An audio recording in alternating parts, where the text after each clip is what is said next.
Hello friends, welcome to my channel. आज मैं आप लोगों के समक्ष एक बहुत ही महत्वपूर्ण टॉपिक लेके आया हूं और मैं आज ऐसे प्रश्नों को समाहित आपके समक्ष कर रहा हूं। ये वन लाइनर टाइप का है और बिहार दरोगा का परीक्षा जब भी हुआ है यहाँ से सर्वाधिक प्रश्न लड़ा है। मैं इसका रिकॉर्ड भी आप लोगों को देते जाऊँगा कि कहाँ कहाँ बीपीएससी में कौन कौन क्वेश्चन पूछा गया। यहीं से आपको मैं यदि प्रतिदिन एक वीडियो इसका दूं तो निश्चित रूप से आपका बहुत सारा प्रश्न खास करके दरोगा का या बीपीएससी का या फिर बिहार पुलिस का कवर हो जाएगा दोस्तों। तो मैं आज मॉडर्न हिस्ट्री का एक महत्वपूर्ण टॉपिक ईस्ट इंडिया कंपनी और बंगाल के नवाब, साथ ही साथ क्षेत्रीय राज्य पंजाब और मैसूर से संबंधित जितना भी प्रश्न होगा मैं आपके समक्ष अभी कराने वाला हूं। आप वीडियो को शुरू से अंत तक जरूर देखिएगा और प्रतिदिन वीडियो पाने के लिए आप हमारे चैनल को सब्सक्राइब जरूर कर लीजिएगा, बेल आइकन दबा दीजिएगा ताकि जब भी हम वीडियो अपलोड करें तो आपको निश्चित रूप से मिल जाए। मैं अभी हिस्ट्री, मॉडर्न हिस्ट्री ख़त्म करूंगा, उसके बाद फिर मेडाइवल, फिर एंशिएंट। यहाँ पर एकदम उल्टा, चूँकि सबसे ज़्यादा ये जो है आपका मॉडर्न हिस्ट्री से ही प्रश्न रहता है, इसको देखिएगा।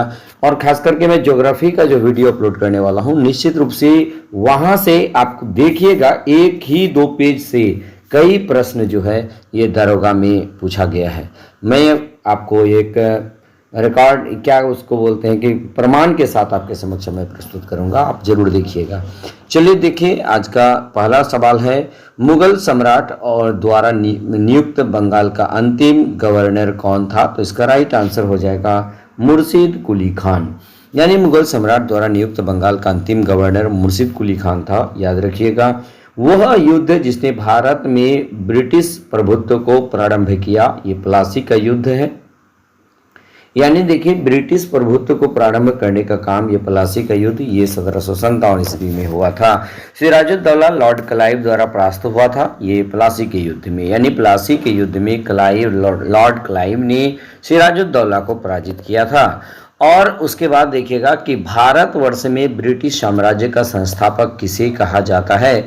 यानी भारत में ब्रिटिश साम्राज्य का संस्थापक लॉर्ड रॉबर्ट क्लाइव को कहा जाता है। ये आप अच्छी तरह से नोट कर लीजिए। उसके बाद देखिएगा, स्वर्ग से उत्पन्न सेनानायक, ये रॉबर्ट क्लाइव को ही कहा जाता है। याद रखिएगा, इसमें देखिए कह रहा है क्या, Albuquerque, Robert Clive, Francis dupli तथा लॉर्ड कॉर्नवालिस में से जिसे स्वर्ग से उत्पन्न सेनानायक कहा गया है, यानी रॉबर्ट क्लाइव। रॉबर्ट क्लाइव को स्वर्ग से उत्पन्न सेनानायक कहा गया है। उसके बाद देखिए, प्लासी का युद्ध या मैदान कहाँ पर स्थित है? तो ये इसका राइट आंसर क्या होगा? डब्ल्यूबी में, यानी पश्चिम बंगाल में स्थित है। प्लासी का युद्ध कब लड़ा गया? 1757 ईस्वी में।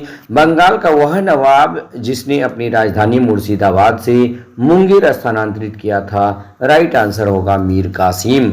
उसके बाद देखिएगा, सबसे अधिक निर्णायक युद्ध जिसने अंग्रेजों के भारत में प्रभुत्व को संस्थापित करने का काम किया, ये बक्सर का युद्ध है जो 1764 ईस्वी में हुआ था। बक्सर के युद्ध के समय दिल्ली का शासक कौन था? तो ये राइट आंसर होगा शाह आलम द्वितीय। मैं वन लाइनर टाइप से इसलिए दिया कि कम समय में अधिक से अधिक प्रश्न मैं कवर करा सकूं। उसके बाद देखिए, बक्सर की लड़ाई के समय बंगाल का नवाब कौन था? तो राइट आंसर होगा मीर जाफर। उसके बाद इंग्लैंड की ईस्ट इंडिया कंपनी की भारत में प्रथम निर्णायक सैन्य सफलता मानी जाती है, ये बक्सर का युद्ध। यानी ईस्ट इंडिया कंपनी की भारत में प्रथम निर्णायक सैन्य सफलता बक्सर के युद्ध में माना जाता है।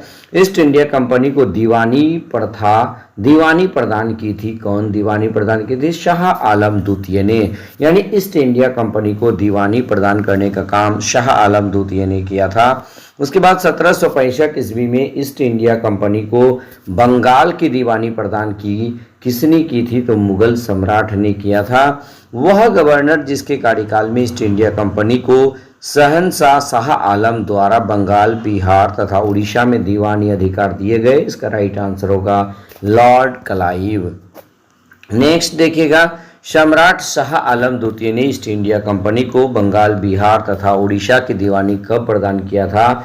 ये 12 अगस्त 1765 ईस्वी को प्रदान किया गया था।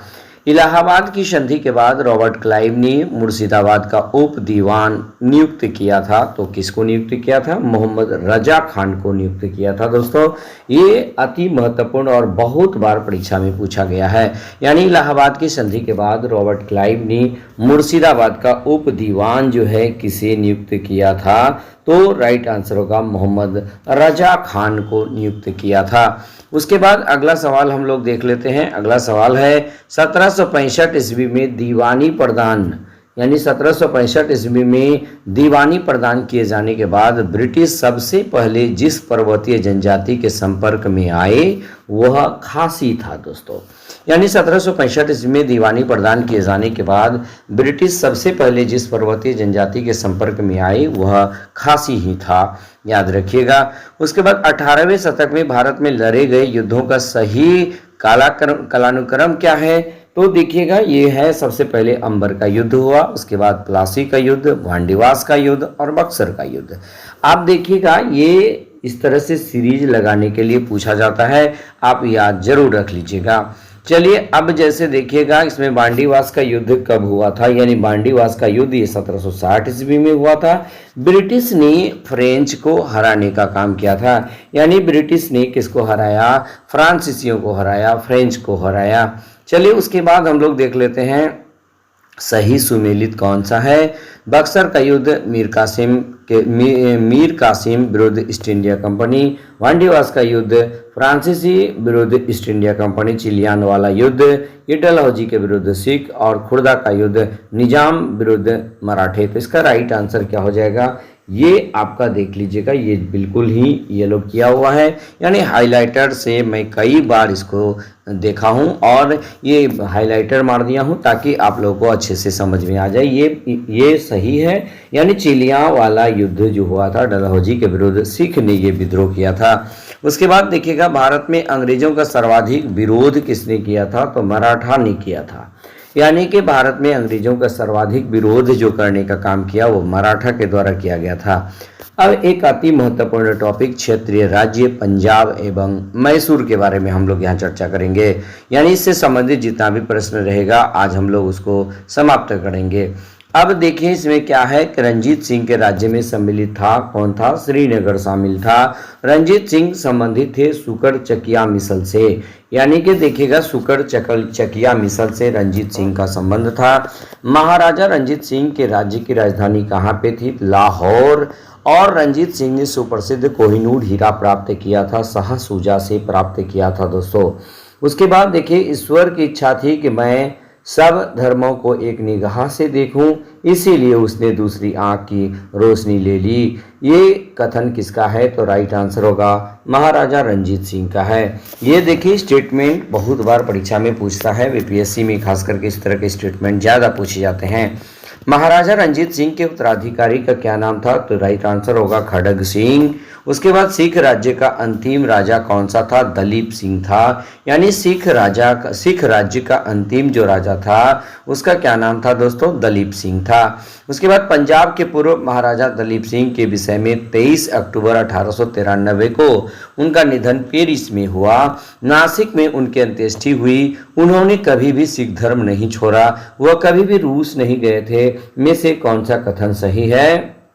इसका राइट आंसर होगा 23 अक्टूबर 1893 को उनका निधन पेरिस में हुआ था, ये सही है। यानी कि किसके 23 अक्टूबर 1893 को उसका निधन हो गया, किसका? राजा दलीप सिंह का। चलिए उसके बाद हम लोग देख लेते हैं ये पंजाब के विलय के पश्चात पंजाब पर शासन करने के लिए 3 की परिषद के सदस्य थे। कौन कौन सदस्य थे? ये सर हेनरी लॉरेंस जो अध्यक्ष, जॉन लॉरेंस और चार्ल्स ग्रेविल मानसिल। यानी ये 3 लोग पंजाब के विलय के पश्चात पंजाब पर शासन करने के लिए जो 3 परिषद बनाया गया था उसके सदस्य थे sir Henry Lawrence, John Lawrence और चार्ल्स ग्रेविल मानसिल। याद रखिएगा प्रथम आंग्ल मैसूर युद्ध 1766 से 69 में विजयी हुआ। कौन विजयी हुआ था? हैदर अली विजयी हुआ था। उसके बाद ब्रिटिश जनरल जिसने हैदर अली को पोर्टवा के युद्ध में हराया था, इसका राइट आंसर होगा सर आयरकूट। आपको पता होगा इस टाइप का ही प्रश्न ये दरोगा में पूछा जाता है। यदि आप 1 से 2 बार परीक्षा दिए हैं तो आपको सारा पता होगा कि ऐसा ही प्रश्न रहता है। टीपू सुल्तान ने अपनी राजधानी कहाँ पे बनाया था? तो राइट आंसर हो जाएगा श्रीरंगपट्टनम ने बनाया था। वह भारतीय शासक जिसने विदेशों में आधुनिक पद्धति से दूतावास स्थापित किया था। इसका राइट आंसर होगा टीपू सुल्तान। उसके बाद देखिए, टीपू सुल्तान ने ब्रिटिश सेना को 1780 ईस्वी में हराया था। कहाँ पे हराया था? पोलीलूर के युद्ध में। यानी पोलीलूर के युद्ध में जो है टीपू सुल्तान ने ब्रिटिश सेना को हराया था। उसके बाद देखिए अगला, अंग्रेजों ने श्रीरंगपट्टनम की संधि की थी, किसके साथ की थी?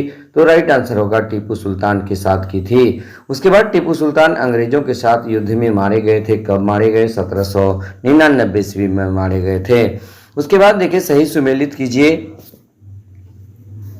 इसमें कर रहा है, प्रथम आंग्ल मैसूर युद्ध हैदर अली विजित हुआ, द्वितीय आंग्ल मैसूर युद्ध अनिर्णायक हुआ। तो इसमें देखिएगा कि तृतीय आंग्ल मैसूर युद्ध टीपू सुल्तान में युद्ध में पराजित हुआ और अपना भूभाग अंग्रेजों को दे दिया। चतुर्थ आंग्ल मैसूर टीपू सुल्तान पराजित किया गया और युद्ध में दिवंगत हुआ। तो ये राइट आंसर है। चलिए उसके बाद हम लोग देख लेते हैं, बेगम समरू ने एक अति प्रसिद्ध चर्च का निर्माण कहाँ पे करवाया था? सरघना में करवाया था, ये याद रखिएगा। उसके बाद देखिए सही कथन है, महाराजा रंजीत सिंह ने लाहौर में तोपों के निर्माण के लिए आधुनिक ढलाई खाने स्थापित किए। आमेर में सवाई जयसिंह ने यूक्लिड के रेखागणित के तत्वों का संस्कृत में अनुवाद कराया। मैसूर में टीपू सुल्तान ने श्रृंगेरी मंदिर में देवी शारदा की मूर्ति के निर्माण के लिए धन दिया था। ये सभी बातें आपको याद रखना पड़ेगा, ठीक है। उसके बाद देख लीजिएगा सही कथन है, प्लासी के युद्ध में सिराजुद्दौला के पराजय के लिए मीर जाफर ने अंग्रेजों से मिलकर षड्यंत्र रचा था। ये बिल्कुल सही कथन है दोस्तों। यानी प्लासी के युद्ध में सिराजुद्दौला की पराजय के लिए मीर जाफर ने अंग्रेजों से मिलकर षड्यंत्र रचा था। चलिए ये आज हम लोग 11 से 12 मिनट में 2 टॉपिक किए, ईस्ट इंडिया कंपनी और बंगाल के नवाब और क्षेत्रीय राज्य पंजाब और मैसूर के बारे में। नेक्स्ट क्लास देखना बिल्कुल नहीं भूलिएगा, वो आपका आएगा गवर्नर जनरल और वायसराय। इससे संबंधित जितना भी प्रश्न पूछा जाएगा वो आपके समक्ष अगले वीडियो के माध्यम से मैं प्रस्तुत करूंगा, इसलिए अगले वीडियो को आप देखना बिल्कुल नहीं भूलिएगा। यदि हमारा यह प्रयास आपको अच्छा लगे तो लाइक शेयर और कॉमेंट जरूर कीजिएगा। तो बस आज इतना ही, धन्यवाद।